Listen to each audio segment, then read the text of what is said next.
दाखवत्या लग्नासाठी धमकी देत शेजाऱ्याकडून अल्पवयीन मुलीवर अत्याचार करण्यात आलाय। पुण्यातील वारजे परिसरातील ही धक्कादायक घटना आता आज समोर आली आहे। 10 वर्षीय मुलीला लग्न करण्यासाठी जीवे मारण्याची धमकी देण्यात आली आहे। आधी धमकी देऊन नंतर अपहरण करून मुलीवरती अत्याचार करण्यात आलाय। उत्तम नगर येथील एका लॉजवर अत्याचार केल्याचं सुद्धा उघड झालंय। अपहरण करणाऱ्या दोघांसह लॉजचा मालक आणि मॅनेजरवर गुन्हा दाखल करण्यात आलेला आहे। धक्कादायक अशी बातमी आहे। लग्नासाठी धमकी देत या ठिकाणी अत्याचार करण्यात आला। शेजाऱ्याकडूनच अल्पवयीन मुलीवरती अत्याचार करण्यात आला। उत्तम नगर येथील एका लॉजवर अत्याचार केल्याचं उघड झालेलं आहे। त्यामुळे आगामी काळात पोलिसांच्या माध्यमातून या संदर्भात काय कारवाई केली जाते हे पाहणं महत्त्वाचं आहे। मात्र लग्नासाठी धमकी देत अल्पवयीन मुलीवरती अत्याचार करण्यात आला। या संदर्भात ताज्या अपडेट देण्यासाठी आपले प्रतिनिधी बालाजी पोद्दार आपल्या सोबत जोडलेत। बालाजी, अतिशय धक्कादायक अशी ही घटना आहे। लग्नासाठी धमकी देत अल्पवयीन मुलीवर अत्याचार करण्यात आल्याचं समोर आलंय।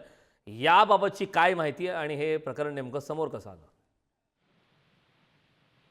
कारण ही सगळी 21 मार्च रोजी दुपारी 12:30 वाजण्याच्या सुमारास उत्तम नगर परिसरात ही घटना घडली आहे। ती मुलगी रस्त्यावरून दुकानात जात होती। त्यावेळी आरोपीने या मुलीला त्याच्या मित्रासह जबरदस्तीने गाडीवर बसून अपहरण केलं।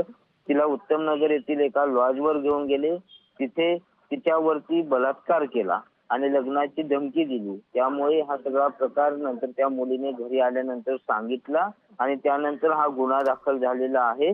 4 जणांविरुद्ध हा गुन्हा दाखल झालेला आहे। 4ही जण पोलिसांनी अटक केलेले आहेत। आता सगळी पुढील कारवाई जी आहे ते उत्तम नगर पोलीस करत आहेत। मात्र 10 वर्षीय मुलीला अशा प्रकारे धमकी देऊन अपहरण आणि बलात्कार असा भयंकर प्रकार जो आहे तो या आरोपीकडून करण्यात आलाय। त्यामुळे पुन्हा एकदा सगळ्या चिंता व्यक्त होत आहेत। मात्र आता पुढील कारवाई जी आहे ते पोलीस करत आहेत। आज कदाचित त्यांना कोर्टात हजर केलं जाईल आणि पुढील सगळी तपास जो आहे तो पोलिसांकडून आता सुरू आहे। नक्कीच बालाजी, खूप खूप धन्यवाद या महत्त्वपूर्ण अशा माहितीसाठी।